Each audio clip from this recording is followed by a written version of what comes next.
In my time covering the world of cleaner, greener, safer and smarter transportation, I've got to meet some big names in the auto industry. I've met Elon Musk several times, Carlos Ghosn, Mary Barra, and I've learned how each of these people have viewed electric vehicles and what their goals are for electric vehicles moving forwards. My trip to India would not be complete without talking to Mahesh Babu, who is the CEO of Mahindra Electric.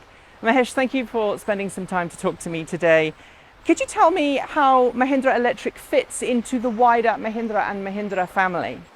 I would say Mahindra Electric is conceived to be a technology company, in particularly EV, within the group. If you look at Mahindra Electric, we are now positioned in such a way that we are part of the automotive division of the Mahindra group, and we are closely associated with all the EV activities, what's happening around the group.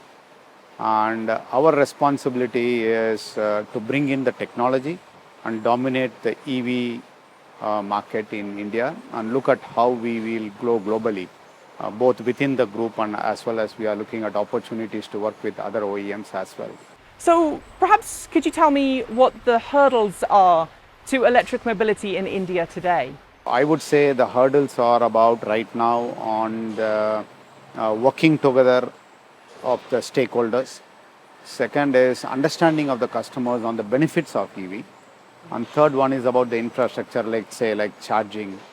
And not but the least is today the challenge of cost of technology of EV, particularly the batteries and the EV systems, which are posing a challenge. But all of these have an action plan globally as well as in India. But India is very sensitive to the cost factor and hence needs to be worked very carefully, and we have to come up with a very unique, innovative solution for India, taking from the learnings from abroad. Elsewhere in the world, most automakers who are making a transition to electric vehicles start their process by focusing on high-end luxury premium electric vehicles. But Mahindra Electric hasn't done that. Can you tell me why? We strongly believe that any technology has to impact the life of the people and improve something in the society.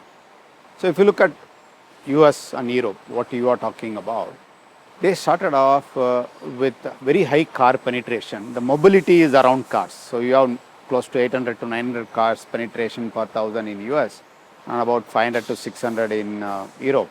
But India has only 20 cars to 25 cars penetration per thousand population. But our new mobility needs are going to change differently than what has happened in Europe. So if an OEM in US or Europe says, I want to make a high-end car, it makes sense because the whole mobility is running around cars. If you look at India, India is a different country. We have the highest two-wheeler population. We have a large three-wheeler last-mile connectivity. For India, I think our focus is to address the mass market mobility and the last-mile connectivity solutions, playing a vital role in four-wheeler fleet. Those are all the priorities for the society, and that's what we are playing as Mahindra Group. Many people remember the G-Wiz or the Revo electric vehicle. In some parts of the world it was quite popular, in London for example, but it was also ridiculed around the world for its small size and low speed. Can you tell me about the evolution that Mahindra Electric has undergone to go from that very ridiculed car to the vehicles that we see behind us today? So when we Mahindra acquired Revo and we started investing, I think our investments were towards technology, were towards market penetration on proving the concept into economic viability, social viability, and making the customers yearn out of electric vehicle. I think from there we changed the strategy of making not just the car, because as Mahindra Group, the automotive sector has the knowledge of making a car. And as Mahindra Electric, when we rechristened to Mahindra Electric, we are very clear that our focus is towards an electrification of a vehicle. So if you look at our portfolios after that, we have one of the best sedans, which is the electric e-Veritas. Then we made an electric Supro. Now we have come up with electric three-wheelers, which is the Trio. So we have changed our strategy to align to electrifying Mahindra products. Now we are getting into even electrifying SsangYong and other group products, while focusing on the last mile connectivity of Trio with us. So the strategy is completely changed, I would say, from where we started and where we are today. Now, in addition to the hurdles that we've already talked about, a lot of automakers complain that there's just simply no way that they can make money with electric vehicles. Has Mahindra Electric solved that problem? Is it turning a profit yet? And how does it view making money in the electric vehicle world? We know the future of mobility is electric. The automobile industry as such is getting into a disruption based on electric, autonomous, connected and many more. So we believe EV has very high chance of penetrating into automobile in the near future. So that's why we have made our first EV vehicle in 1999 and then we continue to invest on it. The investment what we are doing is going into a capital investments which is making products, our new R&D center in Bangalore, a new plant for capacity expansion. We have a belief that EV will make profits in the future and we have a clear plan how we will reach there of profitability in EV. Without that we will not do a huge investment, so any board will not do it. So we have a very clear roadmap how we will reach profitability in a reasonable time. Every Mahindra electric vehicle from the Trio through to the e-Veritas has telematics built in as standard. Can you tell us how and why telematics are so important to the journey in electric vehicles in India? I think, as I said earlier, the electric mobility changes the complete ecosystem of mobility from the current fossil fuels. So when we do that, I think it's important that we understand the ecosystem much better because you need to depend on a charging, you need to plan your travel and you need to plan in such a way that you use the energy to the optimum. So all our vehicles till now, whatever we have sold are all connected. So what we do is we create algorithms and logics based on the use cases of Mahindra electric vehicles in India. We have run about 100 million kilometers of electric mobility and we use the data to create one of the best energy efficient usage condition in field. For example, we exactly know how the vehicle behave and what is the best optimum to use the energy at 45 degrees in Delhi in summer. We also know how to use it when it is in winter and at altitude places. So all the data what we are collecting about the drive systems of electric and the energy storage system of the battery is used to generate value to the customers back and give it back to them with a highly efficient product. So if you look at Trio, for example, I would say is one of the most energy efficient three-wheeler available in India. And we could achieve this based on the knowledge of the connected vehicle and the data on about electric mobility in India. And I strongly believe we also create a lot of value. We send weekly reports to customers. We send the status of charge to customers, and customers can even go to the car and actually before they go they can even switch on the AC and make it in summer cool before they get into the car. So a lot of value added services we can give to the customer satisfaction and it goes well with the EV technology. In addition to other automakers focusing on premium vehicles, there is of course this worldwide opinion that electric vehicles are for the rich and the wealthy, playthings, status symbols.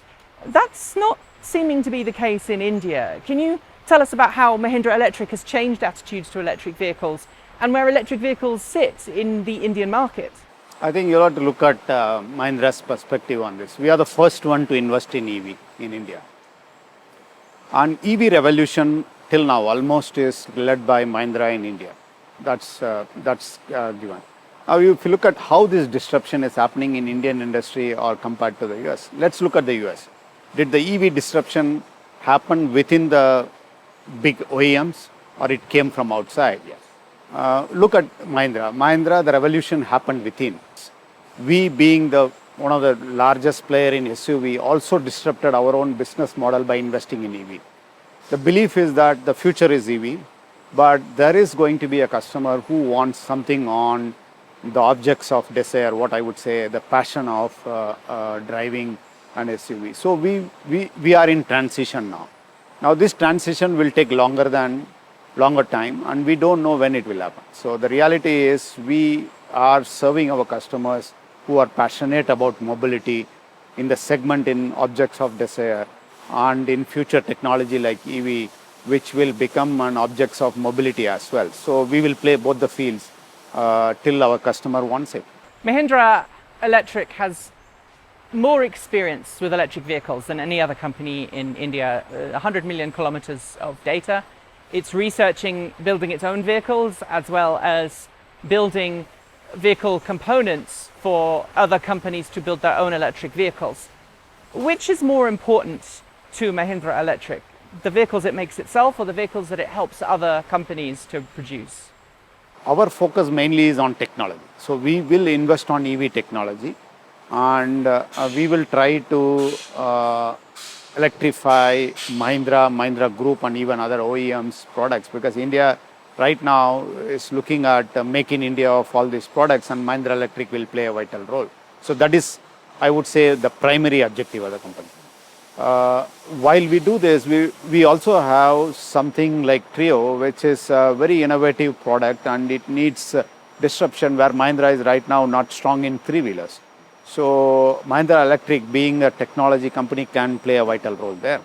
And the third one is the Niro, which is our mobility platform for connected all this EV ecosystem into one platform, which will add services to our customers. I think we will play on all this, but with primarily focusing on EV technology products serving both Mahindra Group and as well as other OEMs, whoever wants us to be served.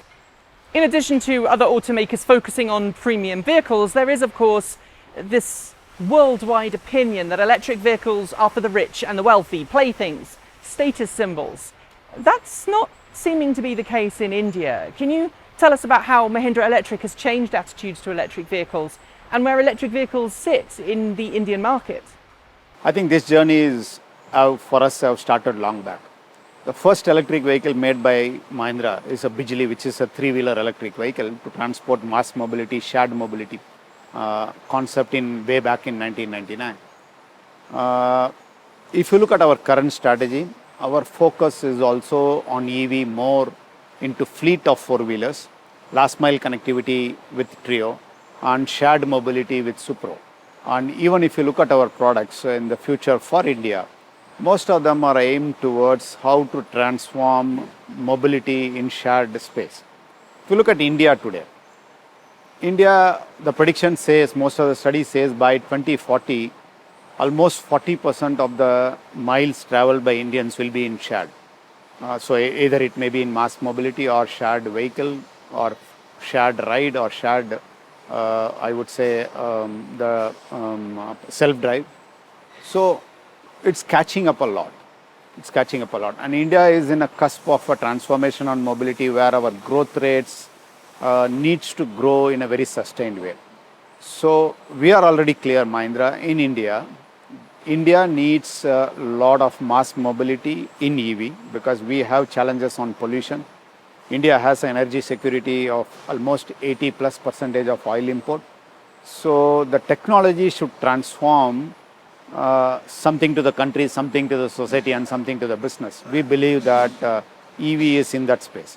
While having said that, even personal space we can't ignore, because personal mobility brings in a lot of technology. If you look at most of the technologies are in personal cars today. So we will be focusing on mass mobility market, and we will also play a little bit on personal mobility when it becomes mature. We'll be ready. The auto rickshaw, or auto as a lot of Indians like to call them, is a primary form of transport for last mile connectivity. At the moment, most of those autos are powered by petrol or LPG, but the Mahindra Trio is all electric. How have you been working with auto unions and auto riders and drivers to educate them about how they can have a better life for themselves and their family by switching to an electric vehicle? I think when we conceived Trio, we have conceived based on the requirements taken from many of the auto customers. Trio, in simple terms, even after the initial cost of acquisition, makes about 3,000 to 4,000 rupees, which is close to, I would say, $500 additional revenue to a customer right every month. So we have explained to them the operating cost, which is much lower, because electricity cost is very stable in India, whereas the fuel prices keeps fluctuating not only in India but globally. So the prediction of revenue for the driver is very clear. His operating cost is much lower, And most of the autos, 99.9% of the autos bought in India is financed. So basically, nobody is taking an upfront cost higher because you are going to pay every month a finance cost. And if you look at the lower operating cost of Trio, his total outflow is much lower than the regular auto. So it makes economic sense for an auto driver to buy a Trio. It takes time to communicate, but we have worked with auto unions. So far, they are very, very enthusiastic to see the numbers and try it out. Now, Formula E has really evolved the electric vehicle world over the last couple of years. Mahindra Electric has competed in Formula E since the very first season. Can you tell me how important it is for Mahindra Electric to compete in Formula E and what lessons you've learned from competing in the race series? I think the racing is the area in which we learn a lot about stretching the technology, lightweighting, compacting, and a lot of performance related parameters, both on battery, motor, and anything we learn drastically from our racing. So our team closely worked with the racing team on optimization, learning from there to here, which we call it race to road.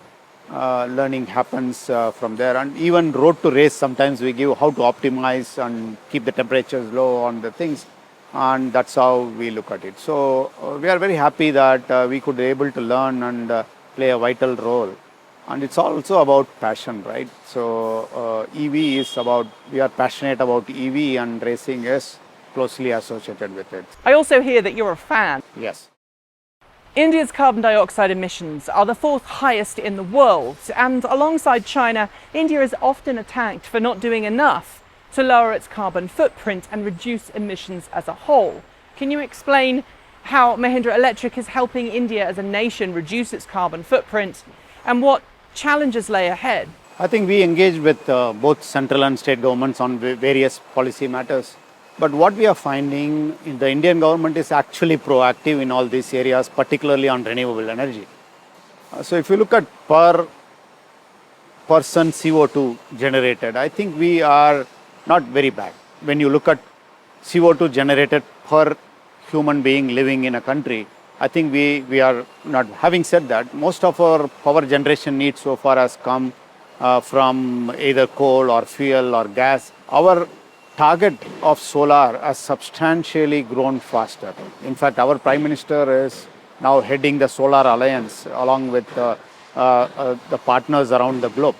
And the 20 gigawatt hour of solar installation, which was set up by 2020 target, has been already achieved in 2018 by the Indian government.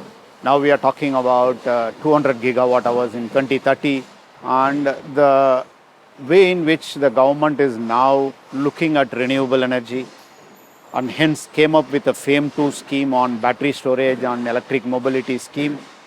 The government is very serious about electric mobility, sustained generation of power through renewables, and promoting a low carbon emission power generation in India.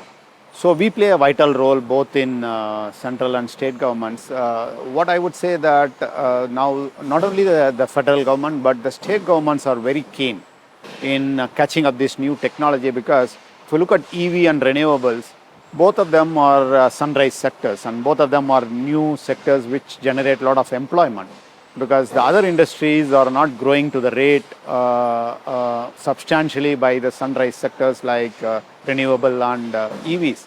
So most of the state governments even have shown keen interest to partner with industries like Mahindra Electric and others on new investment. That's how we have signed 2 memorandum of understanding with both Karnataka state as well as Maharashtra state to set up a state-of-the-art R&D and a manufacturing facility. So I would say our journey has started. In fact, we have shown leadership through our Solar Alliance, but there is a long way to go to work on. I believe by 2030 and 2040, India will be one of the, I would say, largest producer of renewable in the world.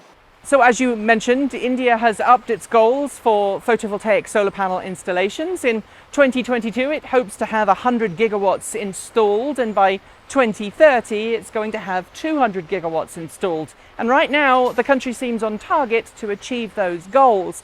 But in that same time frame, what are Mahindra Electric's goals for electric vehicles? And what are your personal goals for the company? See, if you look at 2022, between 22 and 27 is the period we are looking at EVs becoming mainstream. I mean, mainstream means they become considerate set on any customer walking into a showroom to buy like your gasoline, diesel. They are going to consider EV as a main blood drive because of two reasons. One, the EV technology cost is coming down due to mass manufacturing, and the challenges on meeting emissions is putting pressure on increasing cost on the fossil fuel vehicles. So between 2022 and 27 is going to be the critical period where EVs will become a mainstream in India in various segments, particularly I'm talking about cars. So our target is to become mainstream by 2022. It's just not the mobility target for Mahindra Electric. Mahindra Electric has also played a vital role. For example, we did trial pilot with a community called Auroville here, where we have tried to connect the solar, storage and mobility through our Niro platform, where we said that we will work partnership with the community to convert that into a sustainable living. So when you connect solar to storage, the batteries, even the second life use of batteries from the vehicle, and you connect mobility through our Niro platform, you can actually use the best form of energy to mobility. So our aim by 2022 is to bring sustainable communities by EV mobility integrating to the, what I would say, the grid and the charging infrastructure powered by solar.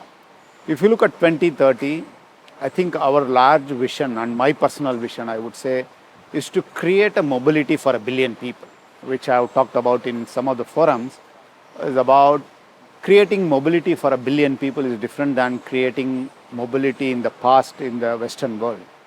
So if you look at our mobility, I think we'll have to look at shared, we'll have to look at mass rapid, followed by last mile, and then it's going to be a multi-modal mobility solutions. So our Mahindra Electric aim by 2030 is to create the most sustainable multi-modal mobility solution to our customers who are 1 billion people. Mahesh, thank you very much for your time. So there you have it. That is Mahindra Electric, a company which is working exceedingly hard to transform not only India's vision of what electric mobility can be, but also from the ground up to revolutionize the way that electric vehicles are designed and built, leveraging connected mobility, leveraging sharing services, and making lives around India better. I hope you've enjoyed the last few days of my time here in India, and I hope to come back at some point soon. But in the meantime, don't forget to like, comment and subscribe, hit the notification bell, and of course, if you'd like to see us make more content, why not help us out by following one of the links below to Patreon, Ko-fi, or by buying one of our t-shirts from our t-shirt shop. We've got some new designs in there that I think you'll all enjoy, especially the plug one. I'll be back in the US again very soon, producing more content for you all to enjoy, but until then, keep evolving.